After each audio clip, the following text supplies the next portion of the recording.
The wife stares into the distance. Her husband steps out, a confident smirk on his face. He opens the passenger door for another woman, dressed in a stunning red gown, his hand sliding down her back. He whispers in her ear, a cruel smile playing on his lips as she looks on with feigned concern.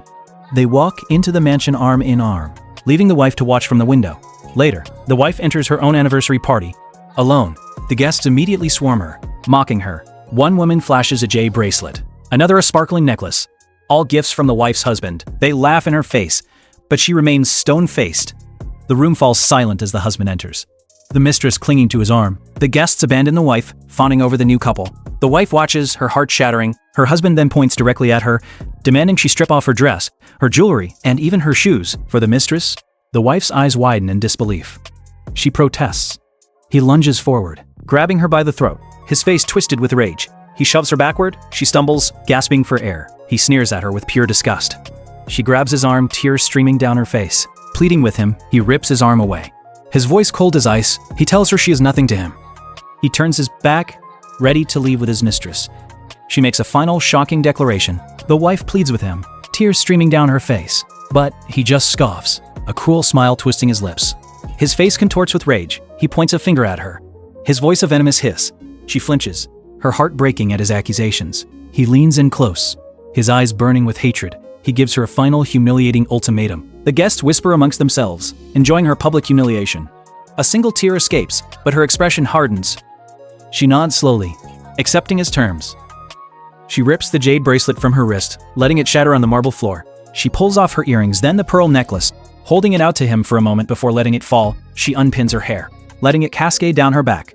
The final hairpin drops to the ground. The next morning, she approaches him at the breakfast table. Holding a glass of milk, he glares at her, then sweeps the glass from her hand. He stands, grabbing his jacket, and walks out without a word. Back at the party, her eyes are now cold and clear. She looks him dead in the eye and begins to unzip her dress. His smug expression vanishes. The husband's face twists in disbelief, then contorts into a mocking grin. The mistress puts on a show of concern, making to leave, but he grabs her arm, pulling her back. He sneers at his wife, his eyes full of contempt. The guests laugh and place bets, certain she will back down. But the wife's resolve is unshakable. She kicks off her heels, turning to walk away barefoot. He lunges, grabbing her wrist, his grip like iron. She struggles, tears of desperation in her eyes. He pulls her close, his voice a low growl. She screams, begging him to let her go. His words are like venom. A flashback floods her mind. Her mother hands her a drink, a strange look in her eyes. The room spins. Her mother shoves her into a hotel room. The husband is there, stumbling, confused. He collapses onto the bed, pulling her down with him, back in the present. His verbal assault continues. He threatens her father's life. Her mother's comfort, she snaps. Her hand flies through the air, connecting with his cheek in a sharp crack. The mistress kneels, a smug smile on her face. She grabs the discarded jacket, draping it over the wife's shoulders. Her husband's eyes are cold, devoid of any emotion. He leans in close to the mistress, whispering in her ear, a cruel grin spreading across his face, leaving the wife to crumble on the floor. Later that night, he drags her out of their bedroom. Throwing her into the hallway, he slams the door in her face, leaving her to collapse against the wall. Her phone rings. A frantic voice on the other end. Her eyes widen in terror. A luxury car pulls up in the pouring rain. A handsome stranger steps out, his face a mask of cold fury. His assistant rushes to his side, umbrella in hand, reporting the wife's humiliation. The stranger's eyes narrow, a storm brewing within them. Meanwhile, the husband shoves his wife to the floor. She lands hard, the guests gasping in shock. He rips off his jacket, tossing it aside. He dismisses the guests, his voice dripping with contempt. He turns back to his wife, his face a mask of pure rage. He grabs her by the throat, his grip tightening. She stares back at him, her eyes filled with defiance. The mistress tries to intervene, but he brushes her aside. He kneels before his wife, his voice a low, menacing whisper. He reminds her of her family's debt, her father's fragile health, her mother's lavish lifestyle, all dependent on his generosity. Tears well up in the wife's eyes, her defiance crumbling. He gives her a final command. The mistress smirks, enjoying the wife's utter defeat. She leans in close, her voice a sweet poison. The husband roars with rage, his patience finally snapping. The wife stumbles out into the pouring rain, collapsing on the wet pavement. A hand reaches out, helping her to her feet. It's the handsome stranger, his eyes full of concern. She begs him to take her to the hospital, explaining that her mother has been in an accident. He agrees without hesitation, helping her into his car. As she makes to leave, he stops her, handing her his business card, offering his help. She thanks him, then runs off into the night. He watches her go, a thoughtful expression on his face. At the hospital, she finds her mother's lifeless body on a gurney. The nurses berate her for her tardiness, Their words like daggers. She collapses beside her mother, her cries echoing through the empty hallway. Later, dressed in black, she confronts her husband, handing him the divorce papers. He erupts in a fit of rage, accusing her of infidelity. He throws the urn containing her mother's ashes to the floor. It shatters. Scattering the ashes across the carpet, the mistress approaches, feigning concern, then deliberately knocks a glass of water from the table, soaking the ashes. The husband grabs the mistress, cradling her as if she were a fragile doll. He grabs her by the throat, leaving the wife to choke on the floor. She screams after him. The wife frantically pounds on the locked door, her cries echoing through the empty house. Desperate, she grabs a hairdryer, smashing it against the window until it shatters. She climbs through the broken glass, cutting herself in the process. But she doesn't stop. She stumbles out into the pouring rain, her clothes soaked. She tries to flag down a car, but it speeds past, leaving her to collapse on the wet pavement. Just as she's about to give up, a luxury car pulls up. The handsome stranger steps out, his umbrella held high. He offers her a ride, his eyes full of compassion. The wife sits on the edge of the bed. She picks up a framed photo, a tear rolling down her cheek. She clutches it to her chest, her body racked with sobs. Suddenly, the door creaks open, revealing the mistress and her friends, their faces twisted in mocking sneers.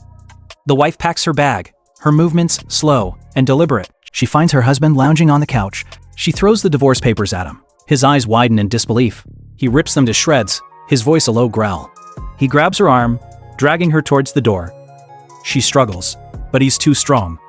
He throws her into a room, locking the door behind him. The maid watches, her face a mask of pity. The wife pounds on the door, her cries echoing through the empty house. She collapses against the door, defeated. She pulls the stranger's business card from her bag, her fingers trembling as she dials his number. A car pulls up outside. The maid unlocks the door, helping the wife to her feet. They share a tearful goodbye. The wife gets into the car, her face a mask of grim determination. The husband watches from the doorway, a flicker of regret in his eyes. He finds a photo of them on the nightstand, a sad smile on his face. A maid brings him a box, a gift from the hospital. He opens it, revealing a recording pen. He presses play, and his mother's voice fills the room. A shocking confession that changes everything. Later, at the hospital, the wife sits by her father's bedside, her arm bandaged from giving blood. The doctor informs her husband that the mistress is fine and that the wife has given too much blood, but he doesn't care, his eyes cold and unforgiving. The wife holds her father's hand, tears streaming down her face. She tells him about her mother, about her own despair. Suddenly, the mistress appears in the doorway, a smug smile on her face. She saunters over to the bed, her voice dripping with mock sympathy. She taunts the wife, her words like venom. The wife's eyes blaze with fury. The mistress places a hand on her shoulder, her touch a cruel reminder of her power. The wife flinches, her patience wearing thin. Suddenly, the heart monitor flatlines. The wife's world shatters. The wife arrives at the stranger's company, her face a mask of grim determination. The receptionists sneer at her, their words like daggers, but she remains unfazed. She makes a call, and the stranger's assistant appears, his face a mask of professional courtesy. He leads her to the elevator, leaving the receptionist to gape in stunned silence. The employees bow as she passes, their faces a mixture of awe and fear. She enters the stranger's office, a designer waiting with a stunning red gown. The assistant announces her arrival over the intercom, and the entire office falls silent. She emerges from the dressing room, a vision in red. Suddenly, her husband storms in, his face a mask of pure rage. He grabs her by the throat, his grip tightening. She stares back at him, her eyes blazing with a newfound fury. She tells him she's a free woman, but he just laughs, his eyes cold and unforgiving. He drags her towards the door, but a voice stops him in his tracks. It's the stranger. The mistress stands in the doorway. She finds the husband on the balcony, listening to the recording pen. He turns, a smirk on his face, and walks towards her. He pulls her into a tight embrace, his hands roaming her body. Meanwhile, the wife and the stranger arrive at his apartment. He thanks her for her help, and she thanks him for his. He tells her she has a new job as his girlfriend. She's stunned, but he explains that it's just a ruse to appease his dying grandmother. She agrees, and he tells her to come to his office the next day. The next morning, the husband sits on the couch with another woman. The maid brings him a cup of coffee, but he throws it to the floor in a fit of rage. He demands to know where his wife is. The maid shows him the security footage, revealing the wife getting into the stranger's car. The husband's face contorts with rage. He orders his men to find her. The mistress smirks, her eyes gleaming with triumph. The wife's words hang in the air, a heavy silence descending upon the room. Her husband's face is a mask of disbelief, his eyes wide with a dawning realization. She tells him of the years of neglect, the constant humiliation, the crushing weight of his expectations. He flinches, as if struck, her words hitting him harder than any physical blow. She tells him she'd rather have nothing than live a life of gilded misery. The stranger steps forward, his voice a low growl. He reminds the husband that the wife is now his girlfriend. The husband's face contorts with rage. He accuses the stranger of stealing his wife, but the stranger just scoffs.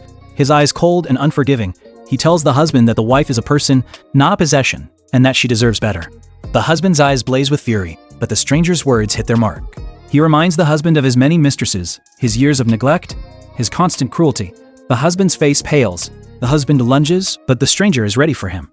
He steps aside, letting the husband stumble past. The wife looks on, her eyes wide with a mixture of fear and hope. The husband turns, his face a mask of pure hatred. He asks the wife why she's doing this, what more she could possibly want. She looks him dead in the eye, her voice a low menacing whisper, and asks if he truly believes his own lies. The husband lunges, but the stranger is ready for him. He throws a punch, sending the husband sprawling to the floor. The stranger's assistant and security guards rush in, dragging the husband away. The stranger leads the wife to his desk.